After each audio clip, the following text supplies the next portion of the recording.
Hey, welcome to Sobriety Bestie. I am Kirsten, and this video is about how I decided to do ayahuasca in sobriety. It is a rainy day here today, so you may hear some rain in the background. Sorry about that, but I've been wanting to make this video for you for quite some time now. And I wanted to actually wait until I integrated my ayahuasca experience and had more to speak on it until I shared it with you. This video specifically is about how I decided to do ayahuasca in sobriety. Because prior to deciding to do it, I had the mindset of ayahuasca is a drug, drugs are bad, drug is a relapse, and I wouldn't break my sobriety. I no longer see it that way. Maybe you saw the video that I filmed it in August is when I changed my mind around plant medicine. And what happened is that I was going on all these retreats with these entrepreneurs. We were in Bali. Normally, most of my sobriety, I've hung out with sober friends, right? And so I was on these retreats with these, like we'd rent a house and we'd go together to work and play and have fun, and mastermind basically. And so the women that I was going to, I didn't know them from sobriety. I knew them from business. And so they were talking about plant medicine. And one of my friends actually had a plant medicine podcast, a psychedelic podcast. And so there was a lot, I was around these conversations around plant medicine, right? And so it got me thinking, like one day, it was in August, I spent a couple of hours in my room there at the villa, and I just journaled, I Googled, I contemplated, I meditated, and I just felt like I was being confronted with this idea of plant medicine. And these were my friends, and it just seemed like normalized. But what did I think about it for me? What did I think about it in the context of being sober? And is it a threat to drinking? Would it make me relapse? I don't feel that drinking would be safe for me. I don't want to put myself in harm's way. But what do I think about plant medicine, right? We're in the midst of a psychedelic renaissance right now. And so what are my thoughts on this apart from what I've been indoctrinated to think? So as I was spending this time in my room journaling, I came to the decision, after much hours of contemplation, that anything that heals or expands my consciousness is medicinal. Anything that contracts or numbs out my consciousness is more putting me in harm's way, like a relapse, right? So alcohol numbed me out. And so and I think this decision, like I'm not trying to influence you, but anything that I'm saying here, other than the only thing I really want to influence anybody to do ever is to trust themselves. That's my guidance. That's the number one thing. That's the guiding point of my life. That's what leads my life. That's what guides my life is my intuition. I am devoted to following my intuition, to trusting my intuition. To me, that's what recovery is. That's what we're recovering when we're in sobriety, when we're in recovery. What that means is I'm recovering my connection to the wisdom deep inside me, and that I want to live by that, to not numb that out, to not betray myself. And so I went deep into myself, and I came to the conclusion that if something is healing, or it is to expand my consciousness, or it is to help me evolve, that wouldn't be considered, in my view, a relapse or a threat to my sobriety or put me in harm's way as far as getting drunk. And yeah, that was my decision. And so I filmed a video about changing my mind around plant medicine, and I made a video about ayahuasca. And that was in August. So that was before I put it on the internet, right? I always like to take a little time to integrate my, if I change my mind around something, or if I'm exploring something, or I'm always transforming, right? So if I'm transforming or growing, I take a moment before I share it with you to let it ground in me, so that I'm more grounded in my truth, anchored in my truth, before I share it on the internet. So the next thing that happened is I was watching a video. I was watching ayahuasca documentaries probably for like a little bit here and there for like 2 years. And I was watching a video. I was leaving Bali in September, the first week of September, I was leaving Bali, and I was watching a video. And in this video, the guy said, and I had heard this being said in other YouTube videos before, but he said, when ayahuasca calls you, you know it. And in that moment that he said that, I had the wildest chills throughout my body and was kind of like, shit. I'm called to ayahuasca. That was it was a soul knowing. It was like, I feel it in my body that that's the next step for me. It scared me though. And I kind of laughed to myself a little bit because I don't want to do it, because I'm scared of it. I don't enjoy psychedelics. I've never, only one time before ayahuasca have I ever, had ego dissolution, transcended my, like left my body, was no longer, had an identity. And I wouldn't say it was an enjoyable experience. I made a video about that too, the first time I did psilocybin mushrooms. It was in the 1990s. I was a teenager, and my consciousness left my body, and I was floating through space, essentially. I was in the cosmos.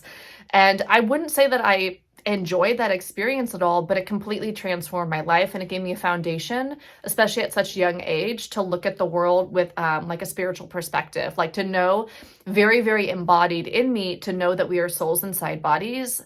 And then even one step further, like here on a mission, right? And so it really was a huge teacher for me to have to have my consciousness float in the cosmos at such a young age.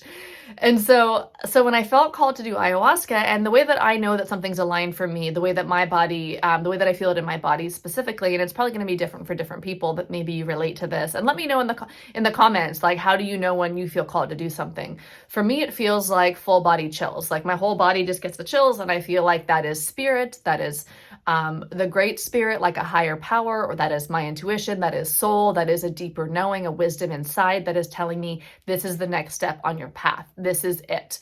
Sometimes that'll happen when I think thoughts. Sometimes that'll happen in conversations. Sometimes that'll happen while I'm making a video for YouTube. And so when that happens, I really pay attention. When I feels like I'm in full alignment with my deeper calling, with my deeper purpose, with my soul, with my spirit, my intuition, right? And that is my guiding point. That's like the number one thing that guides my life, is connection to my intuition. And so I felt that. And this was the day before I was leaving Bali. I was coming to California. And so I was scared, because I was like, oh man, like I like, this is how I decided to get sober, was I had a similar thing that helped me get sober, was I had that feeling in my body. Then I got sober, I had that feeling in my body, and then I started a business. I had that feeling in my body, and then I moved to Bali. Like all the major decisions in my life, especially since starting with getting sober, have come first from that feeling in my body. So I had that feeling, and I'm like, oh man, okay, so I'm going to go do this thing. Regardless of what I think or what fears I have, like I'm going to do the thing. This is the next step in my evolution. So then the next day after that, I was listening to a podcast, a shaman talking on a podcast about ayahuasca, and I had the chills again. And I knew in that moment, like, it's my shaman. I'm going to go do it with him. When I do it, I'll do it with him. Like I felt so safe with him. And so I'm not sure how this will sound to you, and definitely, like, I want to be in a conversation about this. So put it in the comments. I want to know who knows what I'm talking about here. But one of my fears, because I had a lot of fears around doing it, like psychedelics scare me, and rightfully so. Like, I know some people like love them, but I've not had that relationship. It's my ego is scared of being erased, right? And maybe that's just a natural reaction. But one of the things that I was scared about is dark spirits, entities. And so scared of being, I've had some experiences in my past with dark spirits and dark entities. And so for me, they're legit, they're real, they're to be respected. I don't want to mess around with them. I don't want an entity to be attached to me and have to deal with that, have to have that experience and have to get it removed, have to get it exorcised from me. And this, I realize that this might sound pretty wild to some of you, and some of you might be like, yeah, I get it. And so I have had, twice in my life that, to my knowledge, I've had spirits attached to me. So in 2014, I had an entity attached to me and got it removed by a healer in Bali.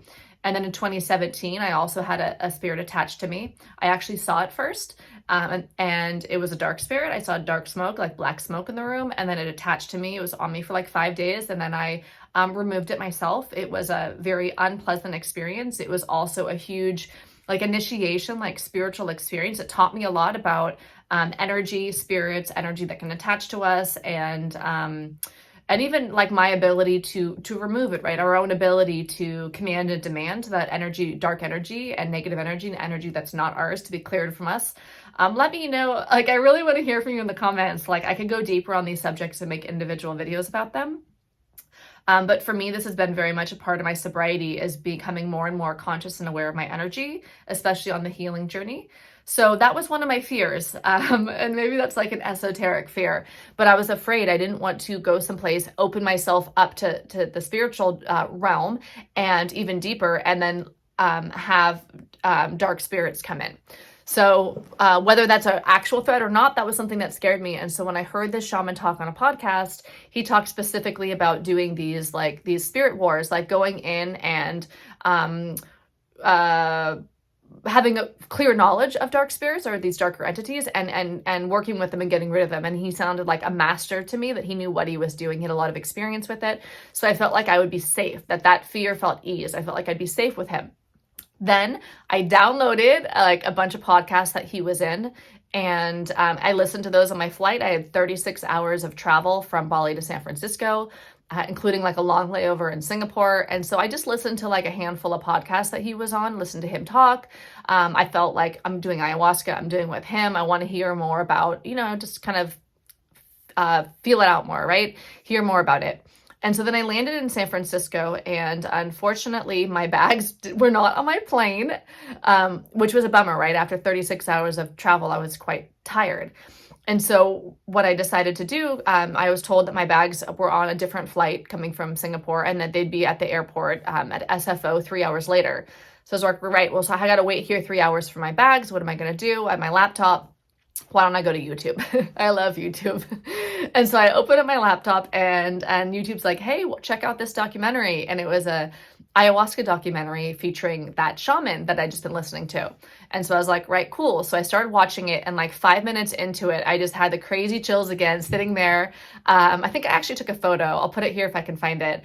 I was sitting there at baggage claim, waiting, the 3 hours for my luggage, and I'm watching this documentary, and I just know this is the retreat I'm going to go on. This is the place I'm going to go. I just feel it in my body. So, I'm kind of like, I love being guided and knowing that I'm being guided and feeling that guidance. And also it's usually something that scares the crap out of me. So it's also quite like uncomfortable to be in that position, right? Like when I felt called to be a public speaker, and I felt that same feeling in my body, like it was my job, like my calling, my sole purpose involved public speaking. It terrified me because I had a phobia of public speaking. So I ended up working through that. Before I started a YouTube channel, I started going to Toastmasters and doing all that things. So anyways, yeah, I feel called to go to this ayahuasca retreat, which scared the crap out of me. I also know I'm going to do it because that's just what I do. I just do what I feel called to do, right? From that spiritual, deeper place. So within a week, I was booked in to go. So that was in September. So within a week, I was fully booked into that retreat center to go on their November retreat. The November retreat had 4 ayahuasca ceremonies. So it's in Peru, be flying to Iquitos, which is like the jungle town. It's right on the Amazon River, taking a boat up the Amazon River and going deep into the jungle to do 4 ayahuasca ceremonies. The entire time, I also gave myself permission to back out at any moment. Like if at any moment it didn't feel right, like if I got there and I didn't feel safe, I wouldn't drink it. I'd still, I flew there, I got there, and the entire way I was just checking with myself and my intuition. Like if I don't want to drink it, I won't. If I go there and go all this distance, all these flights, all this money and all this time and energy, and it just doesn't feel right when I get there, I won't drink it. So I kind of gave myself that out, like it's okay. I'm just on the adventure right now with my intuition, and we're just going to see where it leads me. This isn't about ayahuasca even. This is about my soul journey, my soul growth, and trusting myself and seeing on self-discovery, seeing where I'm being called to, and seeing the adventure. Like whenever I'm invited on one of those adventures, I go on it. Like adventure. The adventure might even be not like flying to Peru, right, and drinking Amazonian plant medicine. It might be something small, like I might feel like get an intuition to call somebody, right? So whatever it is, I always want to respond to those intuitions. Like that's how I live my life. To me, that's the foundation of my sobriety. It's trusting my gut no matter what, and living that journey. And that's to me being recovered. I've recovered my connection to my inner wisdom. And I realize this is a sobriety channel, and you might be here on this channel because you're sober, and it's weird to hear somebody who's sober talk about plant medicine, talk about doing ayahuasca. And so I want to speak about that too. For me, and I think we each personally, this is a journey. We're on our own journeys here. We are like the mushrooms told me in the 90s, right? We're souls inside bodies. We're here living our own lives, and we get to decide what our lives are about, and we get to decide what things mean to us, right? And follow different guides and teachers. And for me, to me, taking ayahuasca, sitting with ayahuasca is not a break in my sobriety. I do not consider it a relapse. I do not consider plant medicine a relapse. It's okay if you do. It's okay if it is to you. It's okay if you consider me relapsed. Like, we're allowed to make these own decisions for ourselves. Like, as far as I'm concerned, I don't put alcohol in my mouth no matter what. That is a boundary for me. So I don't use mouthwash with alcohol in it, right? This is something that I decided in 2009 when I got sober, was I don't want alcohol in my mouth at all. I don't eat tiramisu. I don't drink kombucha. I accidentally got a little bit like, buzzed off of drinking kombucha one time, or like a coconut kefir, right? And so I try to stay away from things that are heavily fermented. Maybe if I'm gonna have kombucha, it's like a little sip, but I'm not gonna go drink like 3 bottles of it. And that's just something that I decided, and I may change that, but that's something that I decided in 2009, was that no alcohol at all in my system. And that's a boundary that I've kept since I quit drinking alcohol in 2009. Another thing I wanna say is that now that I have experienced ayahuasca, I'll just say this right here. Wow. Wow. Very, very intense experience, which I'll share more about in another video. This is more like how I decided, and as a sober woman, as a sober human, how I decided to do ayahuasca, like how I make my decisions, right, around things, including plant medicine. But now that I've experienced it, I can say that like, I wouldn't really it definitely is not a recreational experience. Like, I literally flew to the jungle and like took a boat up the Amazon deep into the jungle to go do this with a shaman, and like in a proper maloka, in a proper space. And even if you were going to do it like at your next door neighbor's house, with a guide, like that I don't even know if I'd consider that a relapse necessarily. Like, what I understand ayahuasca to be now, it's a visionary plant medicine. And I think of psilocybin mushrooms the same way. They are visionary and medicinal. And so when a substance, I don't think you could use ayahuasca recreationally. I don't think you could, like, I wouldn't say, okay, there were 15 minutes out of the entire time on ayahuasca that I enjoyed it. Other than that, I wouldn't, like, that's not what it was. It wasn't like a fun thing. Like, it wasn't like getting drunk was fun, like a lot of the time, right? And so for me, it's like a very, very potent, and I'll unpack what I learned about it in the next video, right? And definitely any questions you have about it, put it down here, because I'm going to make that video. Hopefully I can incorporate some of your questions into the videos. I'm going to make 2 more videos at least about ayahuasca. I had 2 very deep experiences with it that I want to give each one in their own video. But for me, just what I can say briefly right here without going too deep into it, it's like, I just don't know that there was any other way for me to learn the lessons that I learned other than trusting my intuition and going to that next teacher, which happened to be a visionary plant, and getting those lessons that way, getting to see my mind and my emotions and my limitations on the world through that lens, through that experience. Maybe I could have got there through therapy. I don't know, but it's like I got dropped straight into it. It was very intense and very wild. And I came out with a whole new, like, way that I look at things. It's very, very, ultimately therapeutic, ultimately healing, ultimately transformative, ultimately changing my brain and how I see and experience the world. And so when we're talking about something like that, to me, that's about growth. And I don't see growth as a threat to my sobriety. I see betraying my intuition as a threat to my sobriety. I see denying the truth that I know inside as a threat to my sobriety. If I'm going to betray myself, and I continue to live a path where I betray myself, that's putting me closer to being in harm's way. I need to be drunk if I'm going to live in self-betrayal. How do you live betraying yourself? Awake, conscious, right? And so for me, if I didn't go and do this after feeling called, that's more of a threat to my sobriety, is if I ignore the call, if I betray myself. That's truly how I see it today. And yeah, so I'm not here really I'm not really here to change minds, right? The only thing that I would hope to really, really influence you on, which I'll say, I've already said it in this video, and I've said it in a lot of other videos, is We got to trust ourselves. You know, being sober, we have to trust ourselves. We got to trust what relationships we want to be in. We got to trust what recovery path we want to go on. We got to trust what we do for work, who we're around, like what thoughts we want to believe. We have to trust ourselves. There's a wisdom deep inside of us, and it needs to be honored. That's really like the baseline of everything for me that has to do with sobriety. We have to become besties with our intuition. It's about being besties with our intuition. That's really the foundation of what this channel is about. And so if my intuition says do something that scares the crap out of me, I'm going to do it. I'm going to maybe pray for the courage to do it and then do it. But it's like, that's my journey. That's what my life is about. And so that's it. And so the next video I'm going to make a video about the first night, the first ceremony of ayahuasca. I'll tell you more about Peru and what it was like there. I'll get into the first night.